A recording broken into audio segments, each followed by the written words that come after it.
Ago.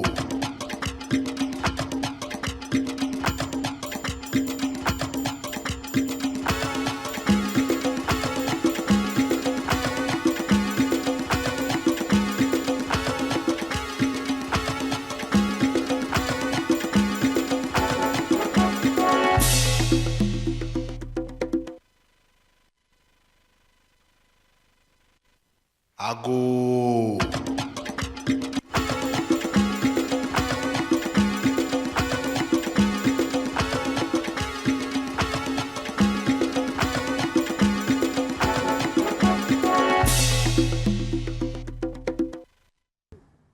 Welcome back to the on-air series for the Heritage Month. It's part of our focus on important aspects of our history. My name is Bernard Avle. Today we're continuing our conversation on the Anlo group, but we're sort of changing the discussion a bit. We're going to focus on Port Prinzenstein. Is one of the most prominent relics of colonialism you would find in the Eastern Corridor. A lot of our ports are from the central to the western region, some in the Greater Accra region. But Fort Prinzenstein has been considered, or is considered one of the iconic relics because of its place, not just in colonialism, but even in the formation of the whole Anglo state. Because obviously there were some challenges and some fightings within the period, and the Anglo, the fort became emblematic of some of those crossfires. So Kweku Dakrankra is my guest. He's going to be walking us through a history of Fort Prinzenstein. Kweku, thanks for joining us. Thank you. Very interesting. I visited Port Prinzenstein in 2021, and I was told that about 3/5 of the fort had gone into the sea. Yes. It was a massive post. And I think it's the largest of the ports on the eastern side. Is there a reason why there were more ports from the central to western region than there were closer to the Togo side? So if you take the Ghana coast, from Accra to Aflao, there aren't that many. But from Senya Breku to Takrady, there's a lot more. What's happening there? Yeah, so it tells you about the availability of resources that originally started the trade between West Africa, particularly Gold Coast, and then Europe. So the availability of over 80 castles and forts across the coast of Ghana alone, with some of them eaten by the sea or others destroyed by the Europeans themselves during wars, where they used their man of war to bomb some of them. That is why it has remained with now over just 20 or so forts and castles in Ghana. But prior to that, there were over 80 forts and castles across the coast of, that is from 1600s all the way to by 1850s. There were these forts and castles all over. Because you talk about the areas you were mentioning, there were a lot of castles. It's availability of gold and also food crops in that area, as opposed to immediately after Accra going, where there were not so much farming activity, particularly getting to the Keta areas or the Anlo coast. What you see is that, as Tete Ashimedi of Afiedenyumba once said, that there is no land that produce everything by nature itself unless we deploy human beings, because that area didn't have abundant agricultural resources nor mineral resources.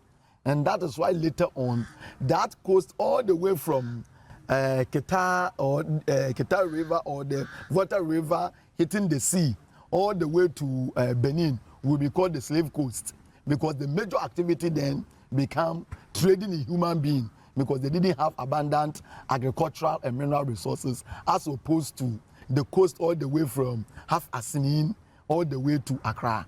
So if you look on the coast of Ghana, would you say Port Prinzenstein is the most prominent of all the forts east of Accra? Yes, that's it. And because it is also so because of the major role of the Anlo elite, particularly those in Keta, and the role they played in the transatlantic slave trade, as well as their unique relationship with the Asante hinterland. Oh, really? Yeah, their unique relationship. So before we get into that, who built the Fort Prinzenstein? So it was built by the Danes. And this occurred because there was inter-ethnic rivalry between the Anlos and then the Ada people over the control of the Songo Lagoon. So one's ability to control salt at that time, there was a huge market to the hinterland where Ashanti and then other group within the hinterland areas were in need of salt. And that salt is seen to be of quality type, as opposed to going to Daboya in the north, which is the only place where the salt is also mined within the northern enclave into the Ashanti. But the one from the coast became the prestigious one. So there was a contestation for control over these resources. And that is what brought Ashantis, Akomu, and others to the area to fight for control over the white gold, which is the salt in the area. I see. So this was the background to this. But when did the Danes come there? When did they build this fort? So in this inter-ethnic war, while the British were supporting the other group from Ada and what have you to take, and so on, this war created opportunity because the Anglo themselves want to have control over their land. So during these wars, which ended in the defeat of the Anglo, then the Danes came in from the 1840s. They came in 1784, and then they established the Fort Prinzenstein by the Danes at the time. 1784. Yeah. I see. Now, you said there was a bit of rivalry between the larger Anglo group and Keta as a town. That's interesting because I thought in your previous show you were saying that the Anglo group, when they were led by Wenya and Siri, they founded Keji, they founded Keta, they founded Anglo. So they are the same people. So how come there was rivalry between the larger Anglo group and Keta as a community? That is an interesting question. So the Keta people, because of their closeness to the sea, took advantage of the transatlantic slave trade. And so they made a lot of money. And some of their elites like Lawson's, Gerardo de Lima and others went to Togo side of what is today Togo. And they also traded there. So you see this group of families trading in two areas. And some of them will even get married to other Africans from other countries, like the Awunos, who were originally, the Williams, for example, who came from Sierra Leone and came and settled there and traded there and made a lot of money. And so their children will become the Awuno Williams. And some of them will come to Elmina and then also marry from there. And then they will become the Fanti Williams. So you see the linkage between the Fanti Awuno Williams and then the other Awuno Williams. So the same people, they are children in two polities. Yes, that's interesting. I also noticed that there are some families like the Quist families who are both in the Anglo area and in Osu. And I noticed Christianborg was also built by the Danes. Yes. So there's possibly a relationship between the Danish influence in the Anglo part, the Keta side, and also the Osu side. And you are right based on that, because the same Danes. So you find the late Justice Quest, his family members can be traced to Keta at the same time to Accra. So that was it. And you have the Rennes too, who also traded, Sierra Leoneans, who also traded in Keta and then in Central. So you have the Awuno Rennes, who are also there. So these trade activities created an exclusive group of elites who had power and money and influence, whose interests superseded the general Anglo territorial control. And as a result of this power, they were able to declare their own autonomy within the Anglo states. Okay. So during the wars, Anglo wars between the Ada and then the Anglo, they decided to stay neutral in those wars because they were interested in making their money rather than to go and engage in a war where their resources will go to waste. So when this thing occurred, the Danes realized that these are neutral people, business-minded. This is the place which is conducive for building a fort. And that is why Prinzenstein found its way in the Keta. I'm told at some point Keta was like the capital of the eastern part of the Gold Coast for a long time. Yes. I've seen maps where you see vibrant trade activity. When you go to Keta itself, you notice a lot of straight lines. You notice a lot. This is a proper town.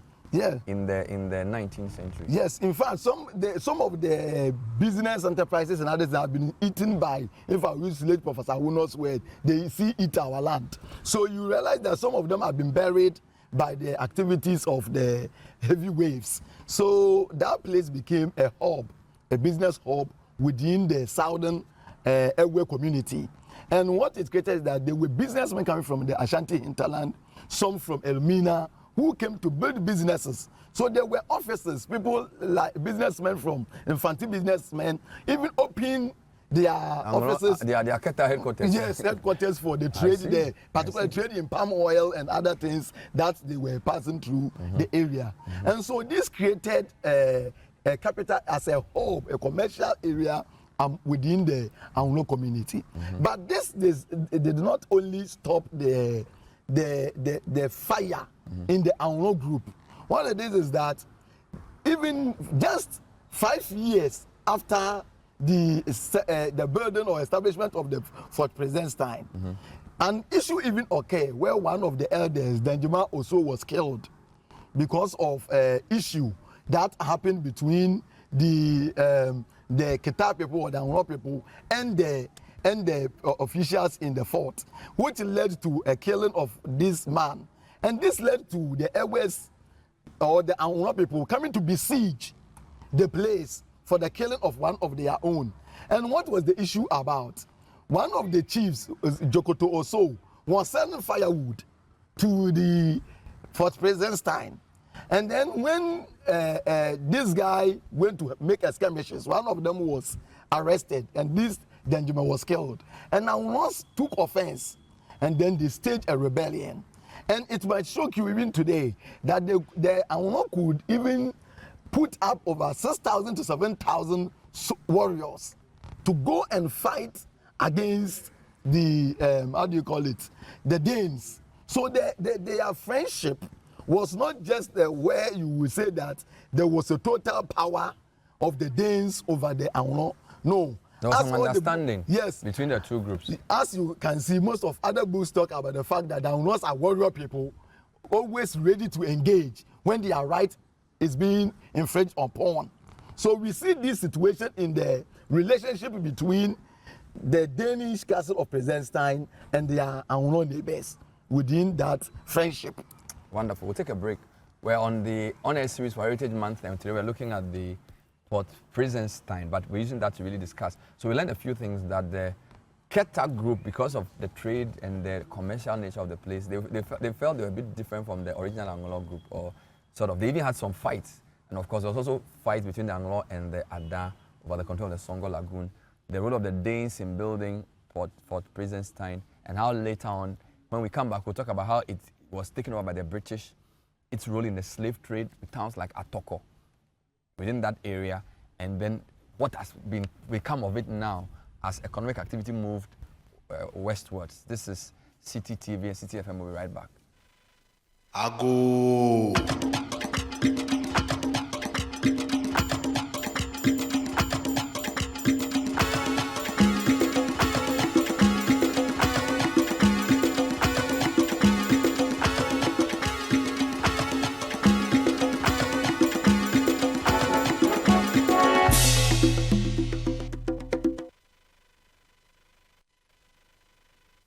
Ago.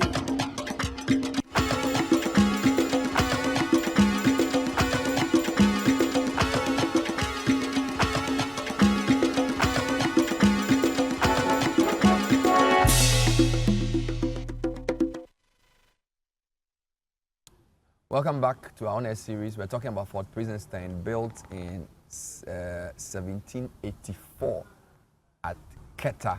Kweku Dakwankwa is my guest. Kweku, so you've spoken about the Keta as a commercial hub. You've given us some interesting histories there. But I'm told that the Danes and the Anlo people had a fight. You said they mobilized 6,000 people to fight. But there was also a time where the Keta people fought against the Anlo people as well. Yeah, because it is about issue of power, relations between the two of them. And one of them particularly, we're talking about an issue where a guy called Josh Mura, who was a slave trader, when the Danes banned slave trade by 1790s, but it would take effect later on.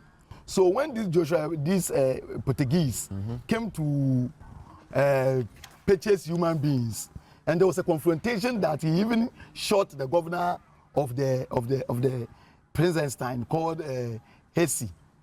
Okay, and this led to a fight. In this fight, those who were close to, who see themselves as supporters of the area, and the general Anlo people had to fight.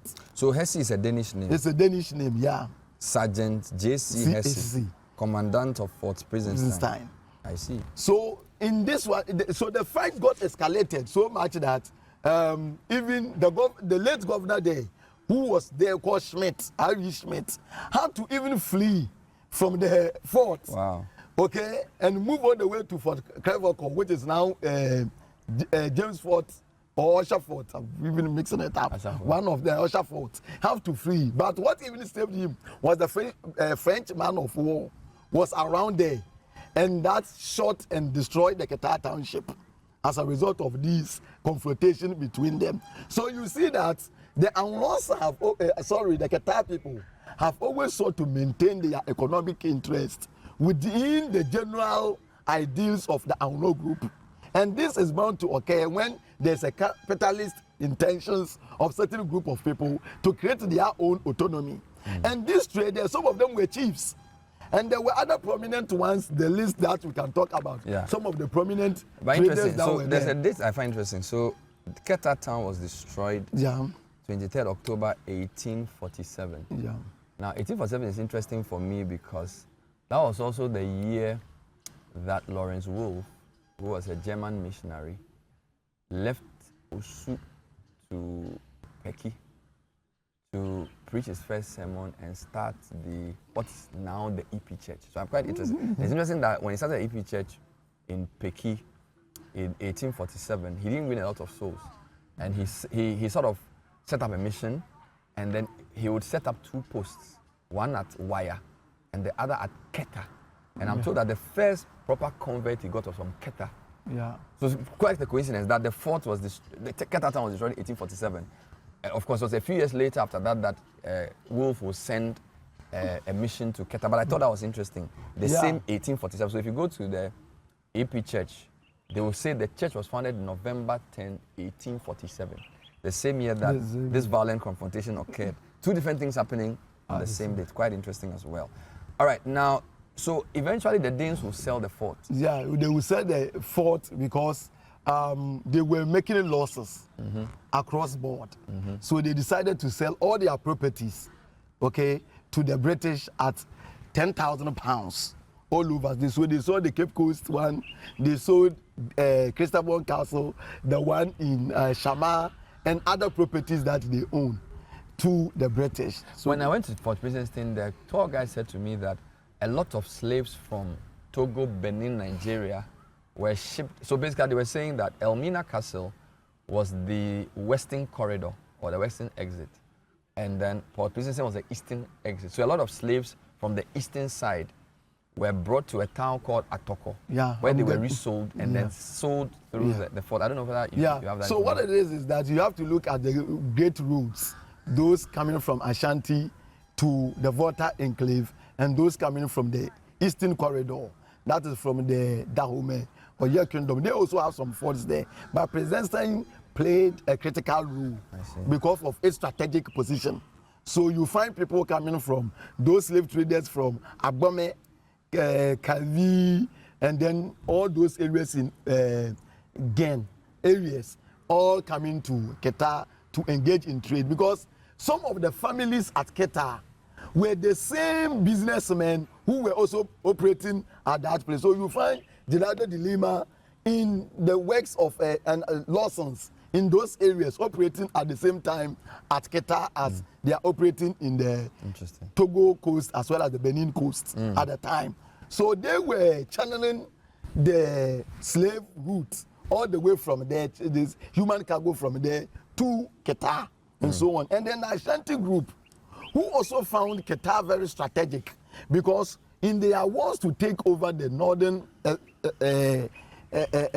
Eves or Evidomes, they found Sidame in Chiame areas as their war camp, where they were able to also get a lot of warriors as well as powerful medicine men. and recruit them all the way into Ashanti to be part of the Somankwa division of the Asante-Hene's state bureaucracy. Okay, so you will find the famous Ashanti war general Edubafo coming all the way to stay with Chief Tamaklo at Qatar. And then he himself, if you look at his names and appellation, they call Edubafo Awunaba or Tamakro or Shukro or Shikro, because he came there. So many even believe that the name Tamakro evolved from Otamakro, who is the one who is able to take towns by besiege and so on. So he came to stand there, but I find that the Otamakro itself was an appellation for Edubafo and so on. So this shows you that historically there has been a very strong ties bond between the Asante Kingdom and then the Anlo group, because they were friends. They never fought. They were in line, joining together to go and fight the other Ewe group, which is Evedome. So when Tobi Kojo of Peki was having all those problems, it was the joint union between the Anlo elites and then the Ashanti friends fighting and then moving, plundering into the Evedome and catching the people and selling them. So when they bring all these, the Ashanti traders come and settle at where the Domega Okujato's area is now called the Atoko. That was where the market was. So you come there and put the human being. So you buy and you go. That is why the place is called Atoko. Wota, not what they call. So they started and founded that market as a slave market, and people come and purchase, and then they send it for their domestic, as their domestic slaves, or send them into transatlantic slavery. This is fascinating. So the Anglos and the Ashantis were actually very close, and they rather ganged up against the Vedome and the other northern Ewes, which I find interesting, because originally in the story there were three groups that split. So you'd have thought that the Anglos would defend their Vedome cousins. So you see over the which years, is interesting. You know, the last Ubechucho, that Otunfo was the guest of honor of Tobe City. Yes, because the Ashantis and the Anlo have known a long time that they are rather allies and not enemies. As political leaders have sort of created division to win group of people, because politicians thrive on division. So the ability to whip ethnic animosity will push people to think in a particular direction so that they can always draw their support from.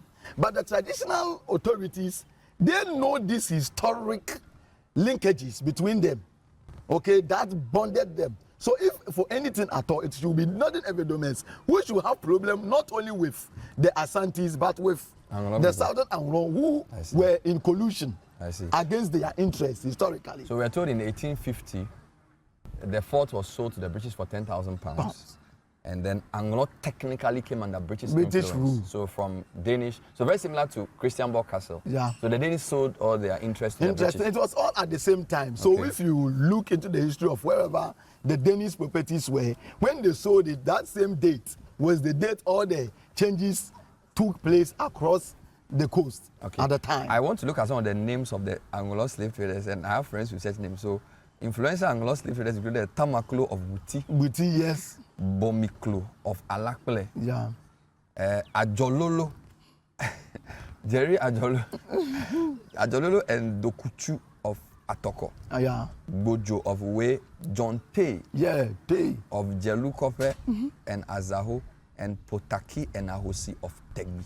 Yes, these were major players, so and some of them will take their European partners their name, okay, like a couple who will later become Gerardo de Lima, and people think it's a white man.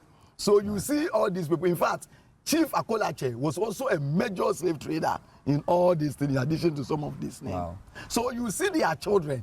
These, when we talk about elite succession, some of the names you mentioned, because of the trade that give influences and money to these people, education they continue to reproduce themselves. And what we call, when you study elite succession among themselves, and their children are today those highly educated people. These are the names. Ajololo, Tamaklo, Te. There's also Oklu, there's also Koshiga. These are all very big names in the area. We are told that in 1856 the fort was abandoned. Yes, the fort was abandoned because, as I was telling you, after the slave trade, the area then, the major thing that the Fort Prinzenstein had always relied upon was the slave trade. And as I've explained, agriculturally the place was not conducive within the Anlo territory. And most of the trade that was coming to the place was from the northern Everland, where they have a major agricultural resources. But after the slave trade, the major trade went into palm oil production, rubber, as well as gold. Wow. And this, and a lot of people did not have it. So all the trade that ought to come there were channeled to Accra, to the central region areas where the Ashanti and then the Sefi areas that have these rich arable lands were producing a lot of agricultural products and passing them through those forts. Could not find its way into the Keta area. So the fort then became, it was underperforming or operating below its capacity. Wonderful. Thank you. That was amazing. Fort Prinzenstein, 1859 became the beginning of its decline. We've been talking to Kuku Dakwankra about the fort. This is a two-part series. The first part was about the history of the Anlo, and this second part has been about the fort. We'll be right back with more on another episode. Thank you for watching. Ago.